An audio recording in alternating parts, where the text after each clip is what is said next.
रोने लगी, कहा हे पिताजी आपका हमने क्या बिगाड़ा था जो आपने हमें परदेश लिख दिया। कंस को लिपट गई, कंस को लिपट करके रोने लगी, भैया मैं तुम्हें छोड़ करके कैसे जाऊं, जिन्हें जानती भी नहीं कैसे जाऊं।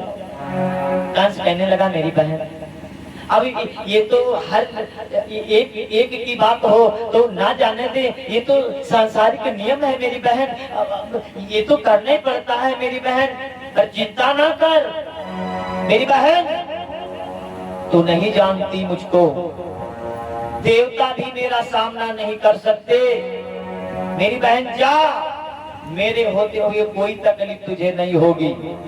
बसदेव तो बसदेव बोले हाँ भैया, कहा देखो मेरी बहनें आज रो रही है, विदाई का समय है, इसके मैं आंसू देख रहा हूँ, पर आज के बाद मैं इसकी आंखों में आंसू ना देखो। बसदेव तुम तो मेरे स्वभाव को जानते हो। हाँ भैया जानता हूँ। तो कहा बस अगर ये कोई गलती करती है तो मुझे आकर के डांट लेना और इससे मत कहना कुछ। तो कहा नहीं भैया, मैं आपसे वादा करता हूँ मैं अपने प्राणों को दे करके इसके प्राणों की रक्षा करूंगा। कंस कहने लगा बस देव, बस यही तुमसे उम्मीद है।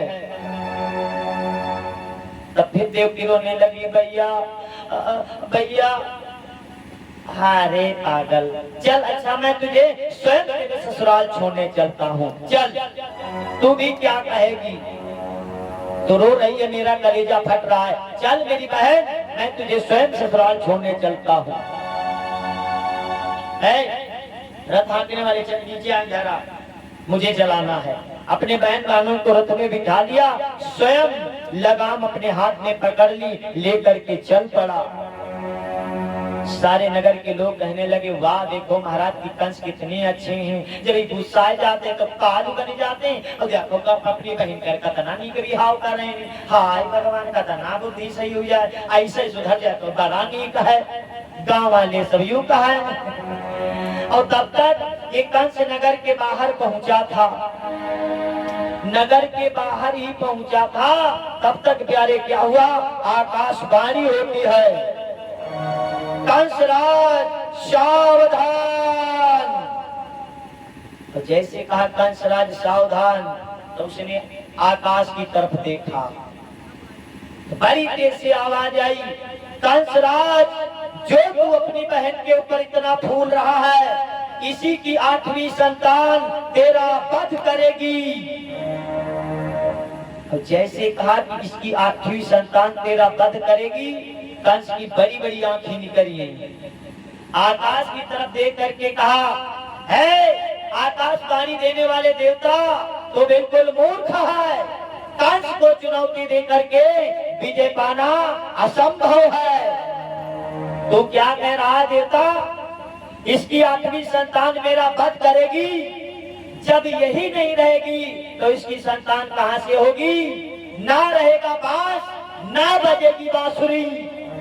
और इतना तय करके भैया जौनी बहन के यहाँ लेके आवा, पठवे आवा, वो एक गवा जाग सार बाल पकड़िस, और पकड़िस बा जमीन फेंक दीस, फेंक दी बिचारी देव की चारों से धड़ाम गिरी। हे जब धड़ाम से गिरी, हे भगवान, बसदेव जी बैठे बैठे देखा, बेचारे क्या कर रहे हैं, बसदेव जी बैठे बैठे जाकर बसदेव जी सोचे कि हो सकते इनके यहाँ पर कोई रीति रिवाज हुई, और भैया पहले बहन के यहाँ पठवे जाते हुई, फिर दूरे पर ले जाए क्या बहन के यहाँ थसकती हुई, तो डांड धूल अदा करते हैं, डांड धूल भैया बहन डांड धूल अदा करते हैं। एक बात और बताएं दादा, अपने सबके में यहाँ तो एक रिवाज है, अपने सबके में एक रिवाज है का जानते कौन, जब दूल्हा चलता है ना पहली बार ससुराल को बारात लेकर के जब चलता है, तो दूल्हे की जो माता होती है कुआं में पांव लटकाए कर बैठती है, यहाँ है हर सब जगह है, याद यदि अम्मा बैठी ना है तो हम कहें मैया, तो कहे लगे का हमारे पंडित भैया, तो हम कहें अम्मा कहीं लड़का है, कहीं भैया चार, तो हम के चारू के बियाह होइगे कहीं होइगे निका भैया ने होइगे चारू जने होइगे तो हम के ना मां चारू जने तेरे में यहां पांव लटकाए कहीं लटकाए निका तो हम के क्या मां ये काहे लटकाए जाते हैं लटकाए जाते हैं पर यूं हम का जानी देवालू काहे लटकाए जाते हैं पर लटकाए जाते हैं तो पर ध्यान रखना ना किसी विवाह पद्धति में ना पूजा पद्धति में ये लिखा नहीं मिला कि दूल्हे की जो माता है कुएं में पांव लटका करके बैठे यू नहीं लिखा मिला। हाँ यू इतना जरूर है कुआं तीर्थ होता है इसकी पूजा कर सकती हो ये तो ठीक है पर पांव लटका कर बैठना ये कहीं लिखा नहीं मिला। पर है का ये रिवाज है सो है रिवाज चली गवा तो चली गवा तो कहे लगी तो फिर ये रिवाज कब से चला तुम बताओ तो हम कहने चाहे चलो तुम अम्मा पूछते नहीं हो तो लाओ अच्छा तुमका बताई दी रिवाज कब से चला तो कहीं बताओ तो हम कहे सुनो माँ गाँव में यहाँ दुई अम्मा रहे बूढ़ी रहे जानो माँ दुई बूढ़ी मैया रहे और उनके आदमी नहीं रहे एक कोई लड़का उनके और एक कोई लड़का उनके और व्यवहार कर रहा अब इनके तो जैसे हमारे तो दादा व्यवहार हो तो हम तो जैसे कहूँ मिले तो कहें आओ तो नहीं दादा तम्बाकू खाई लो या बीड़ी पी लो या कुछ पी लो और बैठ लो चाय पी लो। हाँ हमारा तुम्हारा दिखावटी प्रेम है और इनका तो जने का प्रेम कैसे जान पाई हो इनका जान कैसे जान पाई हो या के जनी जई हैं और घर में पहुंचे तो कहें के बड़ा की आज का छक्के रे बड़ा महकते है के जलारा छक्के रा तो कहें ला मैं होते चीखी और लइके कटोरियों में निकले तो जान जाओ इनका दोनों जने पक्का व्यवहार। हाँ तो दो माताएं जो थी ना अब उनकी बड़ी मिल्लत अरे यार जने क्या नाव तुम समझ लो मंजिलों का की और दूसरे के यार खोड़ो का की ये तो अम्मा धीरे धीरे तुमका बताई दादा खोड़ो का की तेरे लड़कों का बिहाव हुई गवा जाने अम्मा जब खड़ो का की तेरे लड़कों का बिहाव होगा तो वही बिचारी का बहुरिया जब आई तो महीना खाड़ तो नीचे चली जो महीना खान चली उसके बाद ही मोहन टंकी बनावे लग जा तो का है हदवा का करी बड़ी बेजे प्यार करना दर्दा हो और जैसे वह चिल्लाए लगे तो लड़का है चल चल जल्दी चलो अब विचारा लेके जाए दवा लेके आवे वह खाई नहीं यहाँ खाई नहीं जैसे आंखी भेलोट हो वो बाई दे और फिर चिल्ला लगे हाय दवा का तरी को हाथ पिराते हैं तो बेचारा ग्वारन की दवा लेके आवे अब जब वह दवा लेके आवे तो कहे हाथ दुआ का करी मुंह खाता जाती और वैसी दर्द ऐसी बीमारी बताओ जो दिखाई नहीं।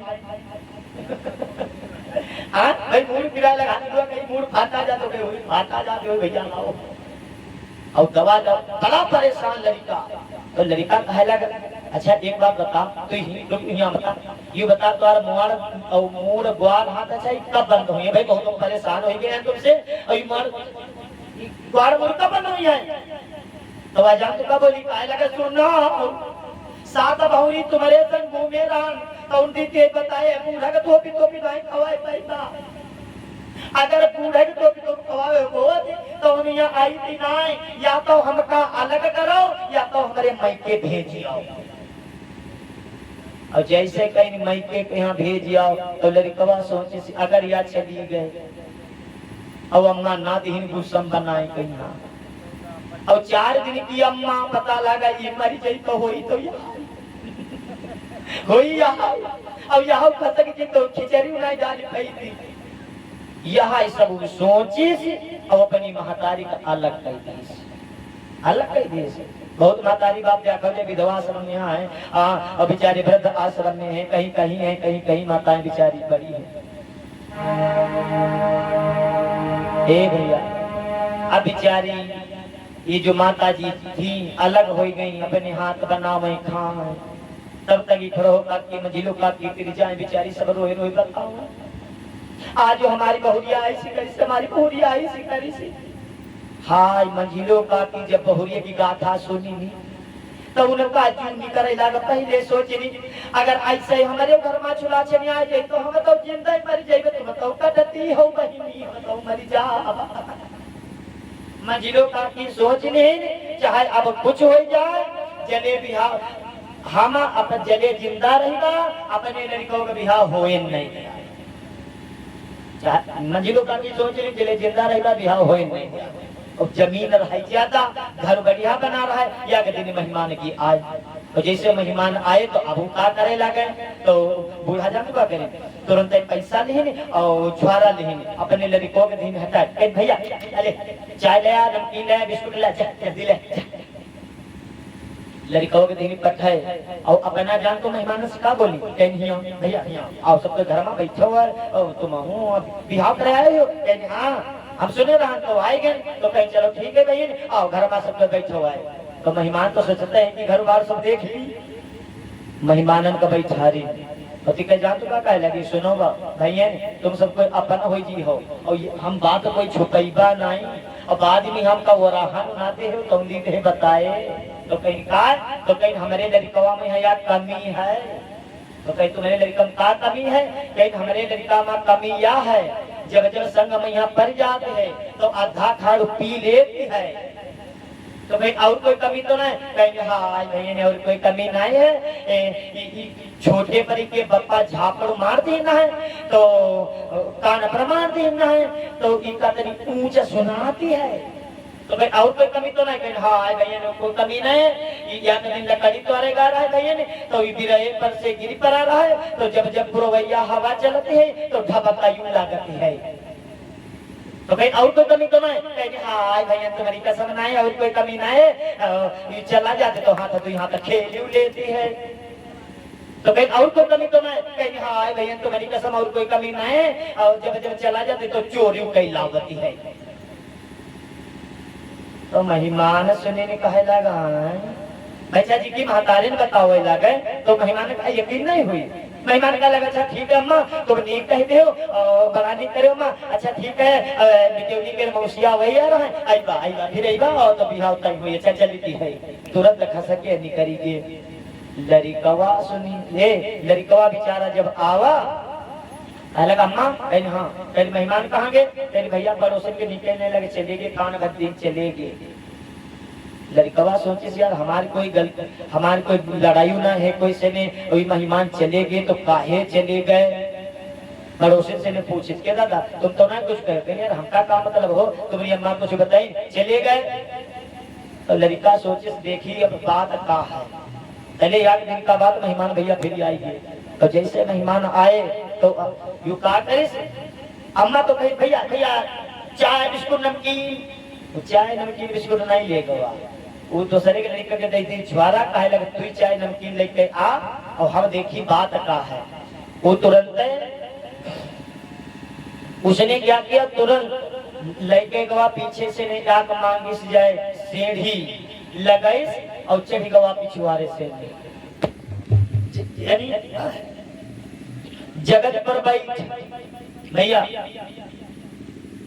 जगत पर बैठ वो है जो छज्जा का होता है छज्जा पर चुप्पे कान लगाए कि यहाँ बैठ गवा, कोई बूढ़ा तनुक तनुक तनुक तनुक बताई भाई रहा है, तब पकड़े से छज्जा छम दे नीचे गिरा और जान तो का दादा ये हमारी अम्मा है सौतेली, वहाई बतौती सौतेली है, तो मैंने हाय भैया ने सौतेली का तुम जन्म होते हैं लाला सौतेली का, तो कहीं तभी का पढ़ाई जुटी हो तू का बताती हो कि हम बहिरा हन लेंगड़ा हन शराबी हैं जुआरी का पर पढ़ाई जुटी हो, कोई लड़का के अपने ऐसे बेइज्जती करते हैं मेहमान के सामने तू का पढ़ती हो, तो चुप्पे हो गई, जो चुप्पे हो गई तो कहे लग देखो पता नहीं क्या होगा सबकी महतारी चाहती होगी देखो क्या कह रही है, ऐसा हमारे में कोई भी अवगुण नहीं है जैसा ये कह रही है, ना मानो दादा तो चल के पड़ोसी से ने पूछ लियो, तो कहीं यार हो तो ठीक दूसरा कहे लगे है तो लड़का ठीक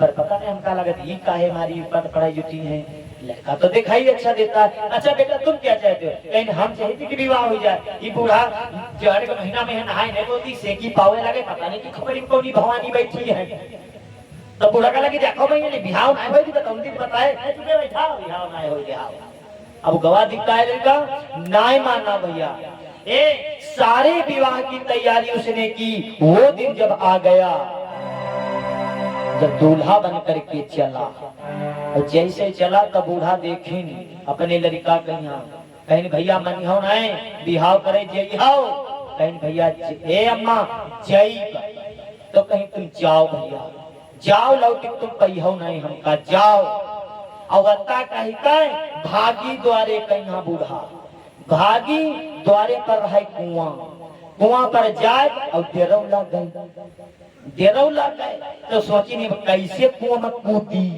सोची नहीं गुआरा लटका कर तब कूदूंगी नहीं अन्यथा नाक फूट जाएगी। तो बेचारी डेरन मारे गई और जाकर गुआरा लटका कर बैठ गई, कहीं कूद जा। तो लड़कवा देखे सोचे कि अम्मा जिद करे हैं और जिद हम कर रहे हैं, और यार अम्मा है अगर जो कूद गई जो गिर गई तो निकाल परी और कहाँ या कीरी जी बनाए जे तो बात जी गरी मरी मराई गई तो बहुआ फती हुई जी।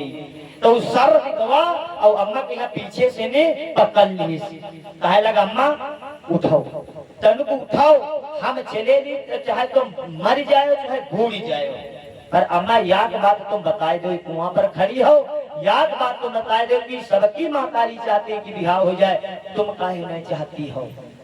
तो तुरंत ही घूम गई, कहे लगी हाय लाल भैया तो कहा बहुत प्यारा हूँ बछरा, तो कहीं नहीं एक बज कहना हो देती हाँ, कहीं नहीं की बज कहना है भैया नहीं खड़ो का की दशा जा कहो जब से उनके घर में चुला छनी आई भैया जी आई ना आई देती, उन्हें कहा अलग कही देसी भैया तब हम सोचती है जले जिंदा रही बात ले तुम कहा भैया सेक थोपी थोपी खवई बा जब मर जाई लाल तो चाहे तुम कुछ के है भी हाव करे चाहे भवाना। लड़का जैसे सुनिस कहा लगा जाओ अम्मा अगर यह बात है तो कुआं पर खड़े होकर हम कसम खाए रहे हैं तुम्हारे लड़का है, अगर वह नाई दी तो हम सक्षम हैं, अम्मा हम कसम खाए रहे हैं उठाओ हम कमाई वो तुम, लड़का क्या कहते हैं हम कमाई वो तुम खायो, यह तो कहते हैं अम्मा उठाओ हम कमाई वो तुम खायो। ये कसम खाता है लड़का कहाँ तीर्थ पर खड़ा होकर के, और के बाद में यहाँ जहाँ पत्नी देवी आई तो कहा इनको अलग कर दो अन्यथा मैं के चली जाऊंगी, कहा तुम चिंता मत करो अभी अलग होती है। सारी कसमें भूल जाता है। आज वही बसदेव सोच रहे हैं ऐसा तो नहीं कोई रीति रिवाज हो, ये है क्या पैर लटकाना केवल रिवाज है, चल गया तो चल गया, ध्यान रखना।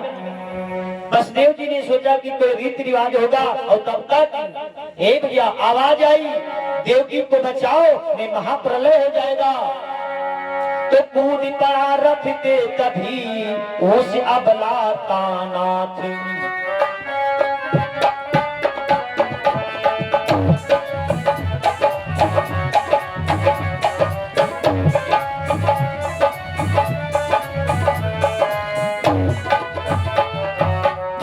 कूद पड़ा रथ ते तभी उस अबला का नाथ, खड़ग धार पर रख दिया अपना दायां हाथ,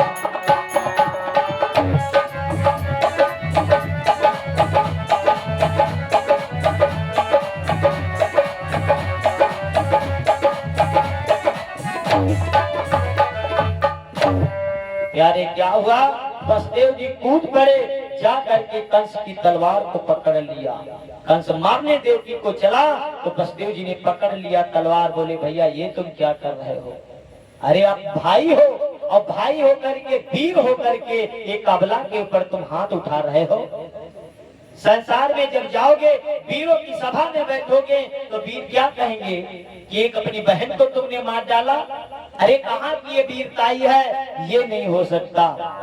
और फिर भैया हमने वादा किया है अपने प्राणों की रक्षा दे करके इस देवकी की रक्षा करूंगा, भैया मेरे होते हुए नहीं मार सकते, कि कोई भी देख नहीं सकता इस दरा दुर्दशा दुल्हन की, या तो विवाह मंडप पर ही बनती है जीता सुहागन की।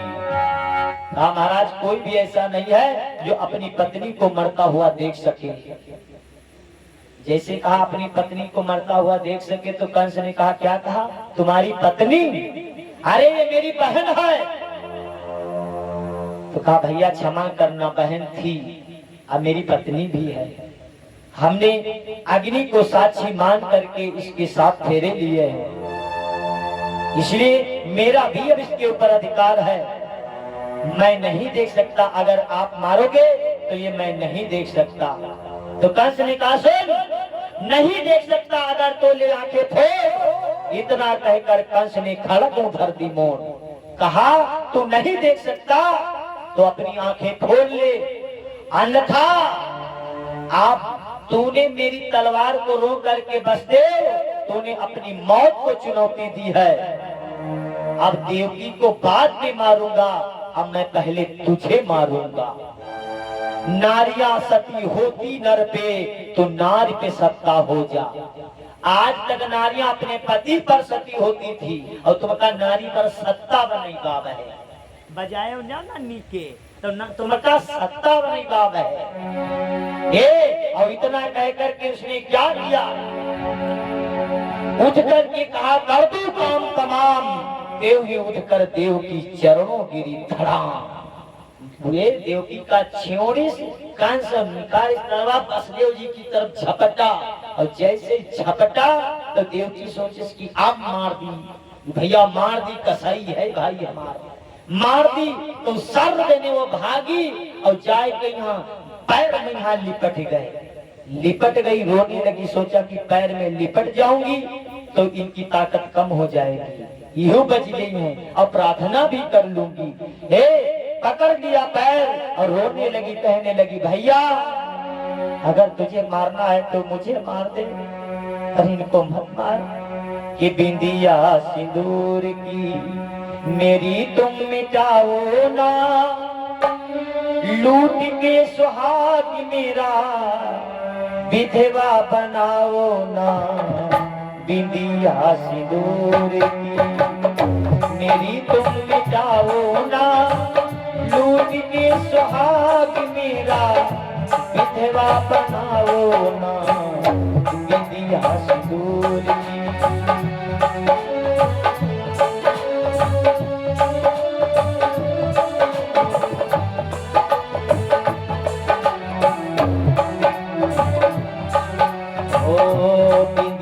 सिंदूर की मेरी तुम मिटाओ ना, लूट के सुहाग मेरा विधवा बनाओ ना।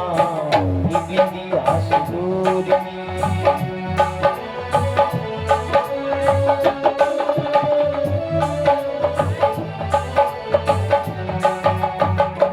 सोना करो ना मेरे मन का अंगना, भैया सोना करो ना मेरे मन का अंगना, तोड़ो न मेरे हाथों का कंगना।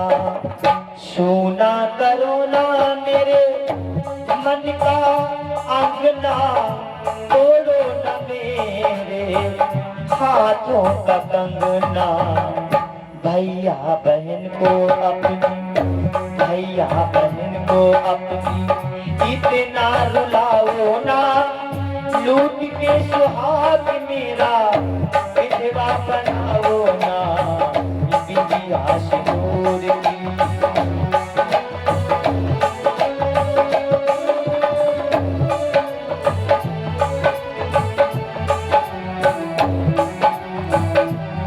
भैया मेहंदी का रंग अभी छूटा नहीं है, ये मेहंदी का रंग अभी छूटा नहीं है। जी भर पिया तो मैंने देखा नहीं है, मेहंदी का रंग अभी छूटा नहीं है। जी भर पिया तो मैंने देखा नहीं है। भैया बहन को अपनी, भैया बहन को अपनी इतना रुलाओ ना, लूट के सुहाग मेरा विधवा बनाओ ना। ये बिंदिया सिंदूर की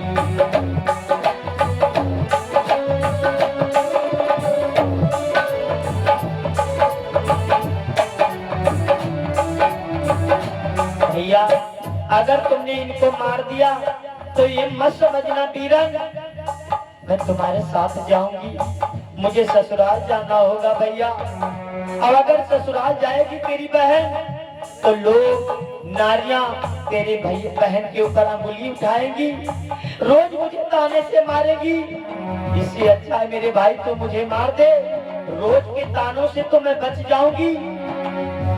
लोग कहेंगे कैसी दुल्हन है आई, लोग कहेंगे कैसी दुल्हन है आई, मौत पिया की शादी में लाई, मौत पिया की शादी में लाई। माथे कलंक का, माथे कलंक का टीका लगाओ ना, लूट के सुहाग मेरा विधवा बनाओ ना। ये बिंदिया सिंदूर की मेरी तुम मिटाओ ना, लूट के सुहाग मेरा विधवा बनाओ ना। ये बिंदिया सिंदूर की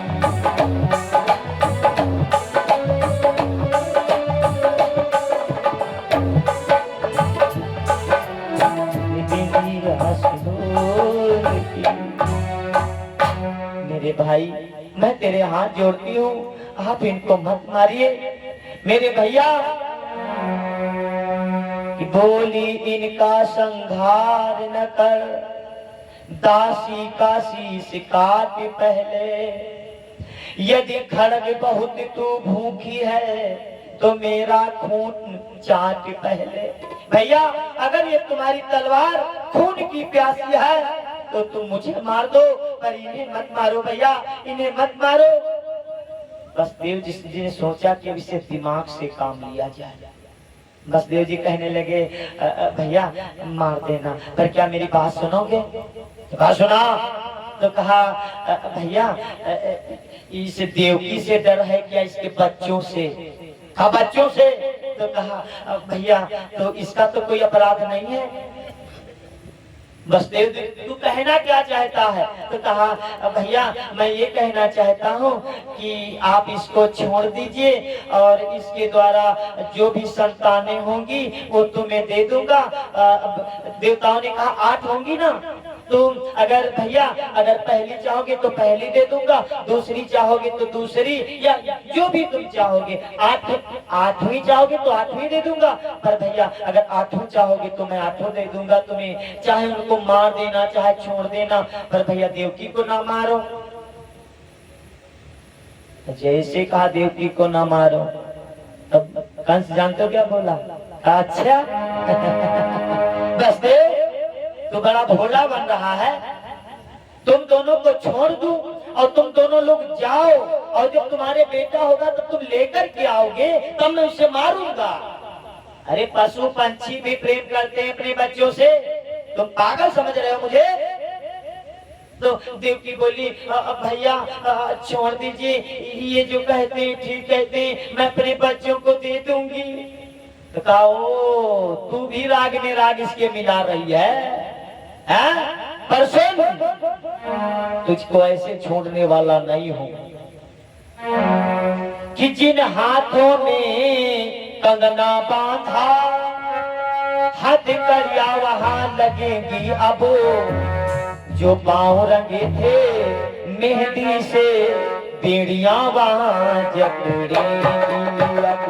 जो पांव रंगे थे मेहंदी से बेड़ियां वहां जकड़ेंगी।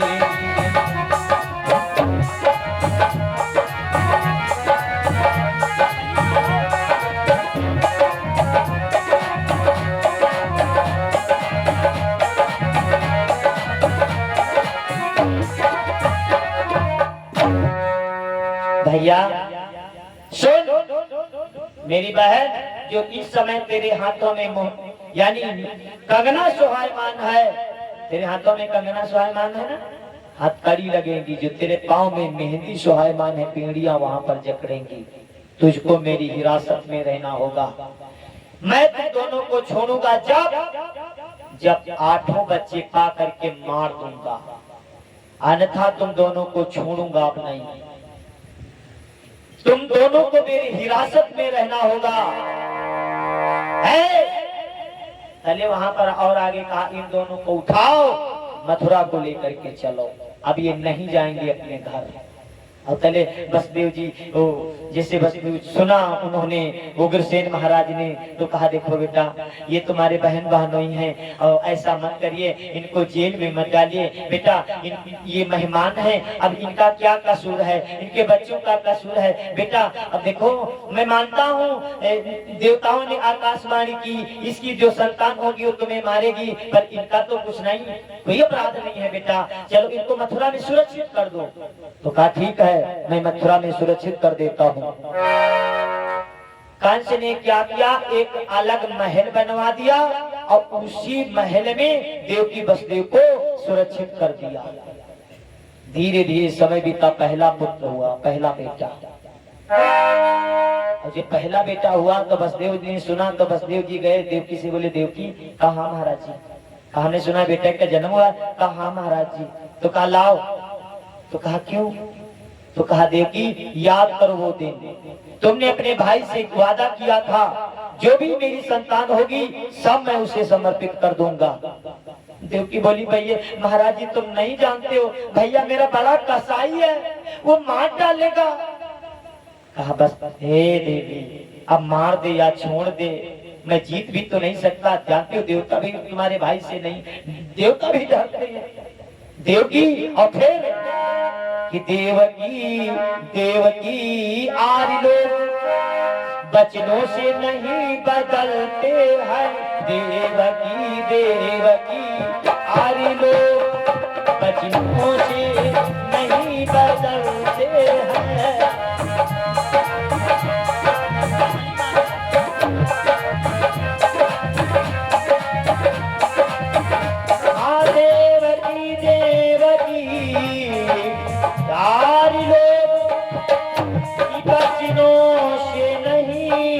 बदलते हैं क्षत्रिय जब प्रण कर लेते हैं, प्रण से कभी न टलते हैं, क्षत्रिय जब प्रण कर लेते हैं।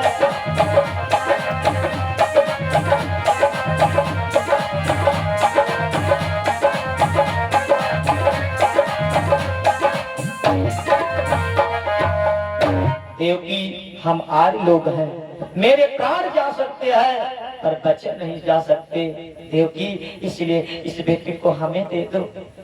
अगर आप नहीं दोगी तो जो कंस को पता चलेगा तो वो स्वयं जब चल करके आएगा तो हो सकता है हम दोनों को कष्ट दे सकता है। इसीलिए देवकी अपनी बात को रखने के लिए इसको दे दो, अब मारे या छोड़े या वो जाने। बेचारी देवकी रोती रही, वसुदेव जी ने अपने पुत्र को ले लिया। धीरे धीरे जाकर के कंस के दरबार में पहुंचे। कंस ऊंचे मचान पर बैठा था। दरबान जाकर के बोले महाराज की जय हो, क्या खबर लाए दरबान? कहा महाराज वसुदेव जी आए हुए हैं, कहा ले आओ।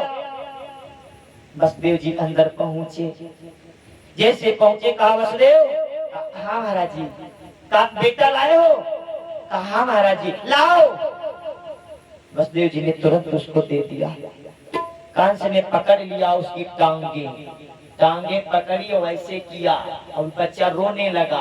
जब रोने लगा तो हंसा ये मुझे मारेगा, ये क्या मुझे मारेगा, ये मांस का लोथड़ा, ये नहीं मार सकता। ओ देवताओं ने कहा था जो तुम्हारी 8वीं संतान होगी वो मुझे मारेगी ये मुझे नहीं मार सकता। नहीं मारूंगा, नहीं मारूंगा, मत रो, तुझे नहीं मारूंगा, लो बस लो, इसे ले जाओ, इसे नहीं मारूंगा। मैं तुम पर बड़ा खुश हुआ वसुदेव। कहा क्यों भैया? अब इसीलिए खुश हुआ क्योंकि तुम बाप के बड़े धनी निकले। मैं तो सोच रहा था कि तुम अपने बेटे को नहीं लाओगे मेरे पास, मुझे स्वयं आना पड़ेगा, पर तुम चल करके ले करके आए, इस बात पर मैं बहुत खुश हुआ। अब मैं तुम्हारे इस पुत्र को नहीं मारूंगा, ले जाओ, आनंदित से रहो। सुनो, आज से छूट देता हूँ, मथुरा में कहीं भी रह सकते हो। तुम बाप के धनी निकले इसलिए मैं बहुत प्रसन्न हुआ, ले जाओ, जाओ। अब वसुदेव जी जैसे भैया उसको पाए, सीने से लगाए, बेचारे भाग पड़े। इधर वसुदेव जी का जाना हुआ और उधर भैया नारद बाबा का आना हुआ। नारायण नारायण जैसे नारायण नारायण करते हुए आए, जैसे प्रवेश किया तो कंस ने देखा, कहा आइए महाराज जी पधारिए, स्वागत है आपका, आइए महाराज जी पधारिए। नारद बाबा बोले, कंस भगवान की जय हो, दयावान की जय हो, जय हो। अरे नारद जी आप ही क्या बड़ाई किया करते हैं, आइए बैठिए। देखा भी नारद जी आपने देखा होगा, हमने एक बालक को जीवन दान दे दिया। नारद बाबा बोले, नारायण नारायण। महाराज जब चतुर व्यक्ति चूकता है तो उसको कायदे की ठोकर लगती है। तो कंस कहने लगे, महाराज जी क्या कहना चाह रहे हो आप? तो कहा मैं तुम्हें समझा रहा हूं, नारायण नारायण। तुमने अपने काल को अपने हाथ से छोड़ दिया, तो तब काल को, अच्छा समझ गया बाबा, तुम उस बालक की बात कर रहे हो जो अभी वसुदेव लेकर के गया है। कहा मैं उसी की बात कर रहा हूँ।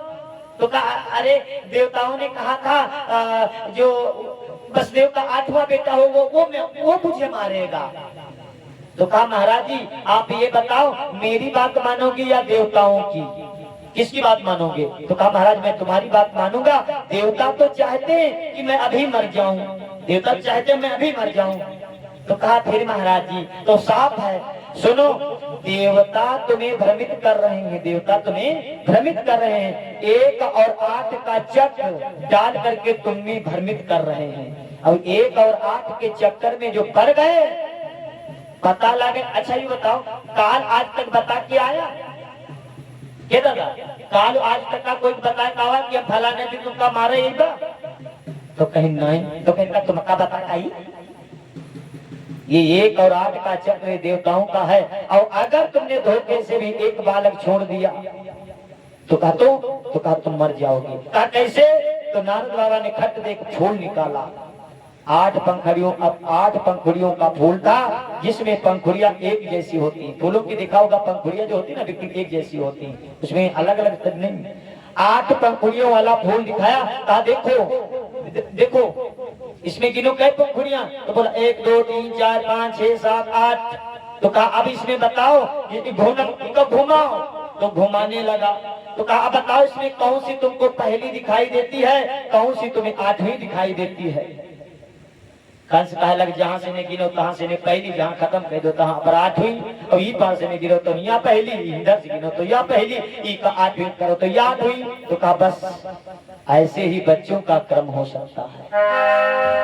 अगर तुमने एक भी बच्चा छोड़ दिया तो तुम जानो नारायण नारायण। और इतना कह करके नारद बाबा निकल आए, आग लगा दी भैया। नारद बाबा निकल आए। नारद बाबा ने ऐसा जानते हो क्यों किया? 6 बच्चों को इसलिए मार डाला कंस ने क्योंकि ये पूर्व जन्म में वसु थे। इन्होंने एक संत की गाय को चुराया था, तो उस संत ने आशीर्वाद दे दिया था 3 जन्म तक राक्षस होने का। यही वसु गंगा मैया की कथा हमने सुनाई थी, जो गंगा मैया ने बच्चों को मार करके फेंक दिया था, ये वही वसु है। हाँ ये वसु है, यही ये इधर ये वसु हुए। और उधर प्रहलाद के भी अब भाई थे, इंद्र ने मार दिया था, वही फिर 8वीं में प्रहलाद जी हुए।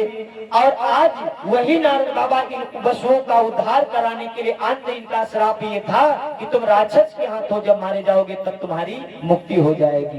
तो नारद बाबा ने सोचा कि इन वसुओं को श्राप से मुक्त कराना है, इसलिए वसुओं को श्राप से मुक्त कराने के लिए फिर कंस के हाथों इन बालकों को मरवाया था। समझ गए? इसमें नारद जी का दोष नहीं है, नारद जी केवल हित के लिए करते हैं। ये मत समझना कि देवकी के 6 बच्चों को मरवा डाला नारद बाबा ने पाप किया, नहीं।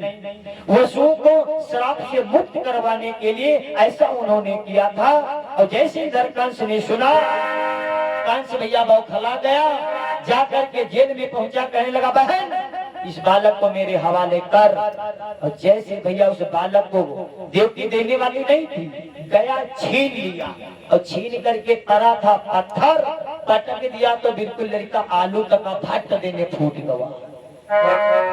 कि एक एक करके हुई 6 संतान समान।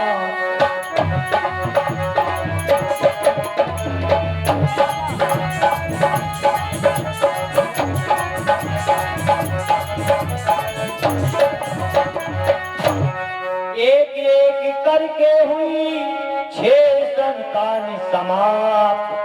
आगे आए शेष जी समय हुआ वो प्राप्त। आगे आए शेष जी समय हुआ वो प्राप्त।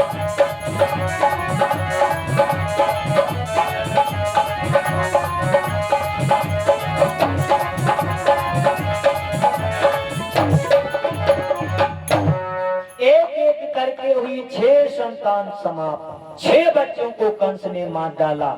7वीं का जब नंबर आया तो भगवान ने तुरंत माया को याद किया। माया कहाँ प्रभु का इस समय जो 7वां गर्भ मेरी माँ के उदर में पल रहा है उसको तुरंत खींचो और उसको मेरी दूसरी मैया के उदर में पहुंचाओ।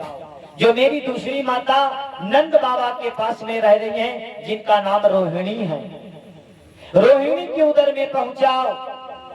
तो माया ने कहा जो आज्ञा भगवान।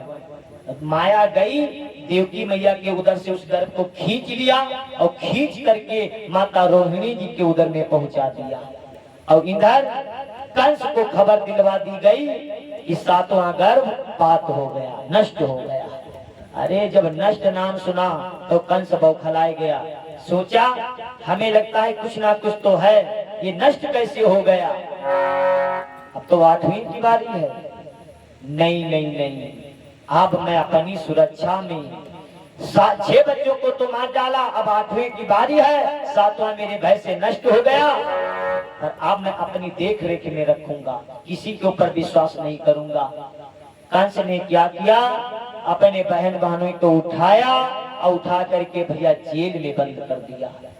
डबल ताले लगा दिए, डबल पहरेदार लगा दिए, डबल ताले डबल पहरेदार लगा दिए और कहा सुरक्षा करो। धीरे धीरे समय बीतता गया। कौन सा समय आया, भादों का महीना, दिन बुधवार था, नक्षत्र रोहिणी नक्षत्र था, रात के 12 बजे हुए थे। तब तक देखिए इधर भगवान की लीला देखिए, भगवान ने अपनी माया दिखाई। कैसी माया, माता देवकी को सपना दिखाया। माता देवकी क्या देख रही हैं, एक जगह से पृथ्वी फट गई है, जल के बजाय खून निकलने लगा, आकाश के तारे टूट टूट करके जमीन में गिरने लगे, बड़ा उथल पुथल देखा। तब तक मैया ने देखा लाल लाल अंगारा माता के सामने आ रहा था। लाल लाल अंगारा आया और उस जेल में प्रवेश किया, वो छोटी सी मूर्ति बन गया। तो मैया ने उस मूर्ति को देखा, हाथ जोड़ करके कहा तुम कौन हो। तो उस मूर्ति से आवाज आने लगी कि मैं क्या हूँ अब बतलाता हूँ, मैं आज बांसुरी वाला हूँ कि हे कारागृह की तपस्विनी, मैं अष्टम लाल तुम्हारा हूँ। ए माता मैं तुम्हारा 8वां बेटा। और इतना कह करके वो मूर्ति छोटी जो थी वो बड़ा आकार लेने लगी। चतुर्भुजी रूप में तुरंत नारायण जी प्रकट हो गए। प्रेम से बोलो नारायण भगवान की जय हो। अरे पूरी जेल में दिव्य प्रकाश सा फैल गया, केवल माता को दर्शन दे रहे हैं भगवान। वहीं पर वसुदेव जी लेटे हुए, उनको दर्शन नहीं दिया। हाँ, केवल माँ को दर्शन दे रहे हैं। क्यों माँ को दर्शन दे रहे हैं? क्योंकि वसुदेव जी जो ये थे, ये पूर्व जन्म में मनु हुआ करते थे। हाँ, मनु जी ने भगवान से मांग लिया था, महाराज जी चाहो नाथ समान सुत तुम सन कौन दुराओ, मैं तुम्हारे जैसा बेटा चाहता हूँ। मांग लिया था, पर शत्रुपा जी से कहा था देवी तुम मांगो, तो शत्रुपा जी ने कहा नहीं महाराज, जो वरुनाथ चतुर न मांगा सो प्रभु मुझे प्रिय लगता है और मुझे कुछ नहीं चाहिए। ध्यान रखना, जो भगवान से मांगता नहीं है भगवान फिर बार बार उसको दर्शन देते हैं। हाँ,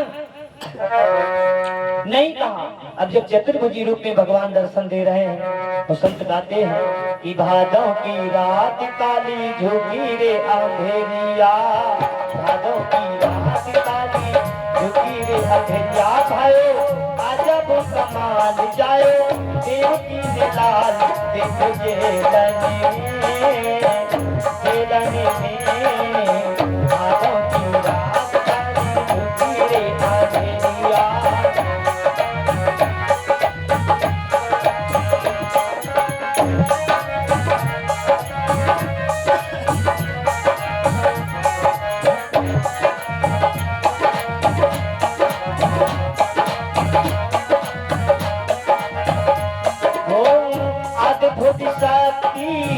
पैदा हो गई जेलन के दरमियान हो,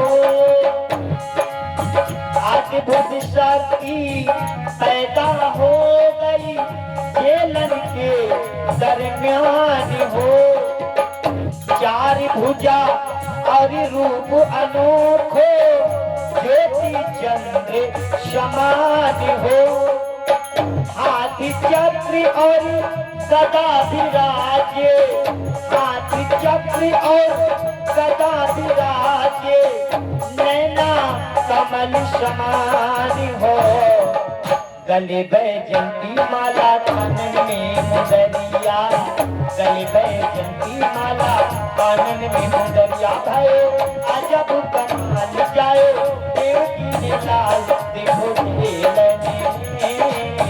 जेलने में, भादों की रात काली झुकी रे अंधेरिया।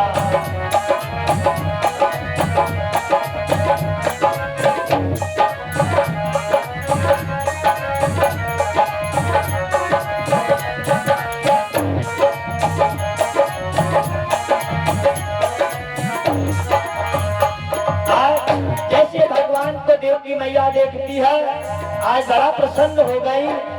ये हाथ जोड़ के मैया बोली ऐसो रूप निहारी हो,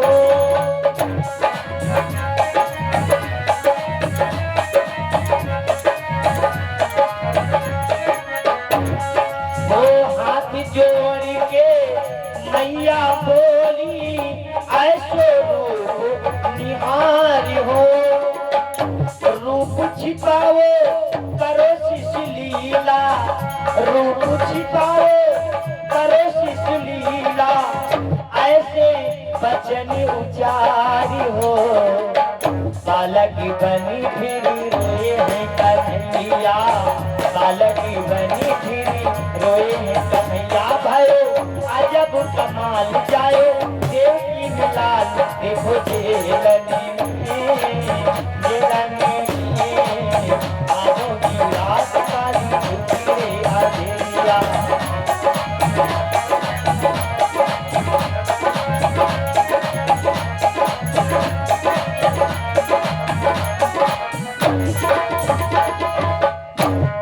चतुर्भुजी रूप में भगवान प्रकट हो गए भैया। जैसे चतुर्भुजी रूप में भगवान प्रकट हुए तो माता कहने लगी, महाराज जी, माता कहने लगी महाराज आप कौन हैं? तो कहा मैं